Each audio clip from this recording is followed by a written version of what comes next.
नमस्कार. आवाज माझा वृत्तवाहिनीत आपल्या सगळ्यांचं स्वागत. वळूयाच्या काही ठळक घडामोडींकडे. वसंत बाल महोत्सवात बालचित्रकारांची धूम. मासुंदा तलावपाळी परिसरात रेखाटण्यात आली 1700 मीटर लांबीच्या कॅनव्हासवर चित्र. ठाणे परिवहनची व्होल्वो बससेवा तोट्यात. व्होल्वोच्या फेऱ्या बोरोलीकडे. आणि टीएमटीची तरुणाला धडक. बस खाली सापडून तरुण ठार. बस चालकास अटक.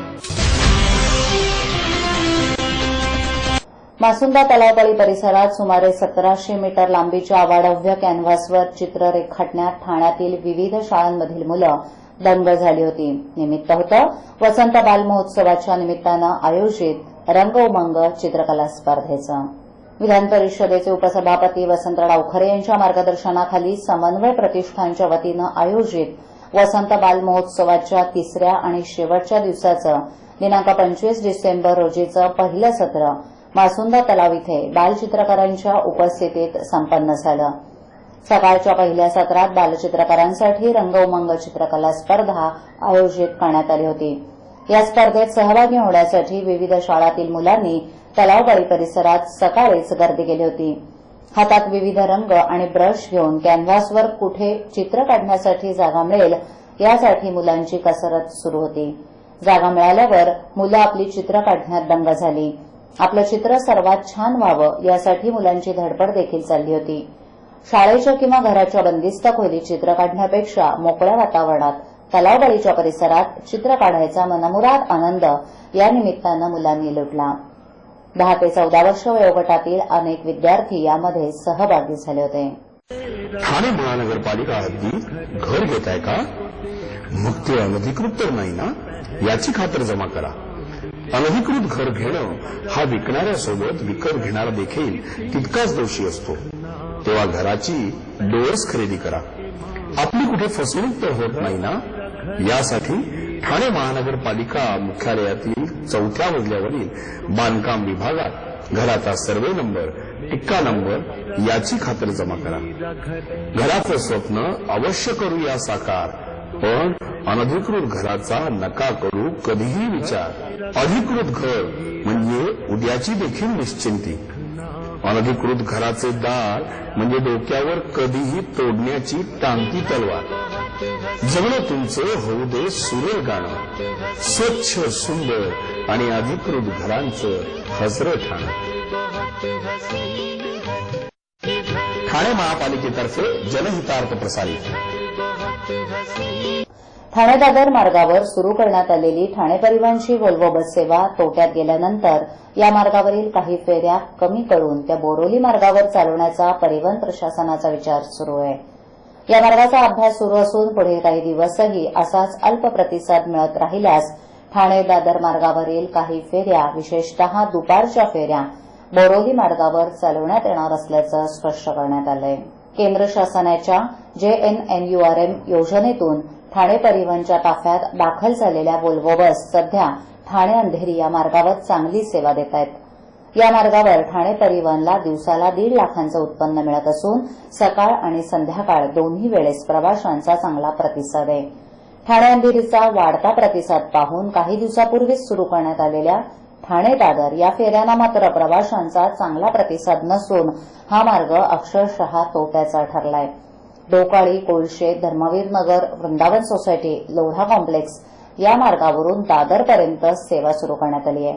सकाळी केवळ 50 ते 60% बसेस भरत असून संध्याकाळी मात्र बसपेक्षा लोकलनं प्रवास करण्यास प्रवासी प्राधान्य देत असल्यानं दादरहून ठाण्याला येणाऱ्या बस रिकाम्या येत आहेत. विशेषतः कोळशेत, वृंदावन या ठिकाणांहून सुटणाऱ्या बसला अतिशय कमी प्रतिसाद आहे. त्यामुळे रूट बदलण्याचा फेरविचार परिवहनकडून होतोय. ठाणे परिवहनसाठी बोरोली हा सर्वात फायद्याचा रूट ठरला असल्यानं ठाणे दादरच्या दुपारच्या 3 फेऱ्या कमी करून त्या बोरोली मार्गावर चालवण्याचा परिवहन प्रशासनाचा विचार आहे. नाताळ सणात बहुरंगी केकला बाजारात मोठी मागणी असते. पण ठाण्यात एका हौशी तरुणीनं चक्क बालगीतातील चॉकलेटचा बंगला साक्षात साकारलाय.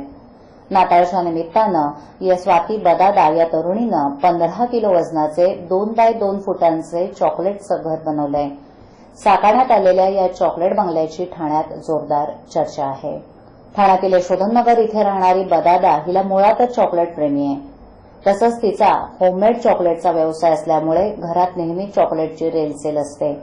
गेल्या वर्षी गणेशोत्सवात 2 फुटांचा चॉकलेट मोदक बनवून त्याचा प्रसाद सिद्धिविनायकला तिनं अर्पण करून मग तो गरिबांमध्ये वाटण्यात आला होता. त्याच्या आदल्या वर्षीही चॉकलेटचा लाडू देखील तिनं लालबागच्या राजाच्या चरणी अर्पण केला होता. त्यातच यंदाच्या वर्षी नाताळनिमित्त तिनं 3x4 फूट बेसवर 2x2 फूट चॉकलेटचे सुंदर घर बनवलंय. त्यासाठी तब्बल 15 किलो चॉकलेट लागलं. Dark chocolate, milk chocolate, white chocolate, खाण्याचे रंग असे जिन्नस वापरण्यात आलेत. 2 दिवस एसीच्या कुलिंगखाली हे चॉकलेट हाऊस बनवण्यात आलं. चॉकलेट विरघळू नये म्हणून घराचं तापमानही ठराविक अंशावर स्थिर ठेवण्यात आलं असून आणखीन 8 दिवस ते टिकेल याची काळजी घेण्यात आली आहे. चॉकलेट हाऊसच्या शेजारी ख्रिसमस ट्री आणि त्यावर लावलेल्या जेम्सच्या गोळ्या पाहिलं की मोह आवरता येत नाही. हे चॉकलेट हाऊस कोणी विकत घेण्याची इच्छा दर्शवली तर नाताळनंतर ते विकून त्यातून मिळणारे पैसे गरीब मुलांसाठी खर्च करण्यात येणार असल्याचं स्वातीनं सांगितलं. बाबा उद्या फी भरावीच लागणार. पैसे पाठवू कसे? सोपं आहे. TJSB मध्ये खातं आहे. हो आहे. गुड. एटीएम कार्ड आहे. मग पैसे इथल्या शाखेत टाका आणि त्यांना कुठल्याही ATM मधनं काढायला सांगा. बँक नेटवर्कच्या कुठल्याही ATM मध्ये तुम्ही TJSBचे ATM कार्ड वापरू शकता. बाबा पैसे मिळाले. आता बँकिंग इज नो टेन्शन यार. अनधिकृत पाण्याचं कनेक्शन अधिकृत करण्यासाठी पालिकेनं आणलेल्या अभय योजनेला नागरिकांचा चांगला प्रतिसाद मिळालाय. योजनेची डेडलाईन 31 डिसेंबर 2014 असून त्यानंतर अनधिकृत कनेक्शनवर कारवाई केली जाणार आहे. दिवा परिसरात अनधिकृत कनेक्शनची संख्या अधिक असल्यानं या परिसरात कारवाईची विशेष मोहीम राबवण्यात येणार आहे. ठाणे शहरातील पाणी गळती आणि पाणी चोरीचं प्रमाण 30 ते 40% आहे. यामुळे पालिकेचं आर्थिक नुकसान होत असून नियमितपणे पाण्याची बिलं भरणाऱ्या नागरिकांनाही याचा भुर्दंड सहन करावा लागतो. यापूर्वी पालिकेकडून ठोस कारवाई करण्यात येत नसल्यानं अनधिकृतपणे पाण्याचं कनेक्शन घेणाऱ्यांची संख्याही वाढली होती. यावर उपाय म्हणून 2011 साली पालिकेनं अनधिकृत कनेक्शन्स अधिकृत करण्यासाठी अभय योजना पुढे आणली.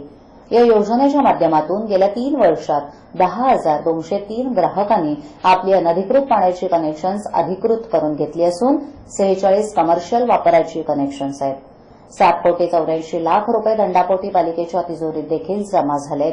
असं असलं तरी अजूनही शहरात अनधिकृत कनेक्शन्स अथवा चोरून पाणी भरणारे ग्राहक असण्याची शक्यता नाकारता येत नसल्यानं पालिकेच्या पाणीपुरवठा विभागानं नागरिकांना आवाहन केलं आहे.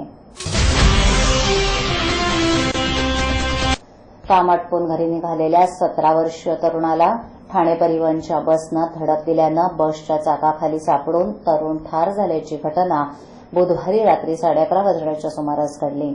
या प्रकरणी ठाणे नगर पोलिसांनी बस चालक गणपत निपुत्रे यांना अटक केली आहे. त्यांच्यावर भारतीय दंडविधान 279, 337, 338, 304 आणि मोटर वाहन कायदा 184 प्रमाणे गुन्हा दाखल करण्यात आला आहे. रात्री 11:30 वाजण्याच्या सुमारास राबोडीत राहणारे मृतक जाफर अबू शेख हा रस्त्यानं पायी चालत आपल्या घराकडे निघाला होता.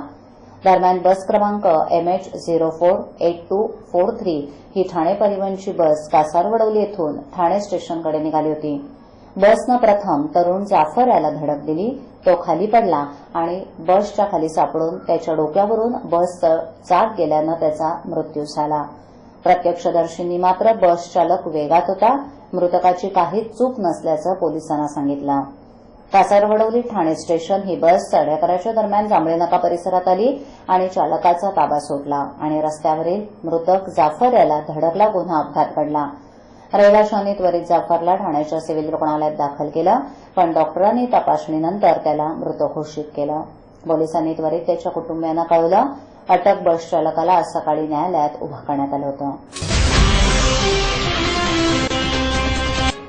आजच्या ठळक घडामोडी शेवटी पुन्हा एकदा वसंत बाल महोत्सवात बालचित्रकारांची धूम. मासुंदा तलावपाळी परिसरात रेखाटण्यात आली 1700 मीटर लांबीच्या कॅनव्हासवर चित्र. ठाणे परिवहनची व्होल्वो बससेवा तोट्यात, व्होल्वोच्या फेऱ्या बोरोलीकडे. आणि TMTची तरुणाला धडक, बस खाली सापडून तरुण ठार, बस चालकास अटक. आपल्या विभागातील काही सूचना अथवा समस्या असल्यास आमच्यापर्यंत जरूर पोहोचवा. आम्ही तुमचा आवाज नागरिकांपर्यंत नक्की पोहोचवू. आम्हाला संपर्क करण्यासाठी आमचा पत्ता आवाज माझा 103 सायलेक, आदर्श नगर समोर कोलवाड रोड, ठाणे पश्चिम.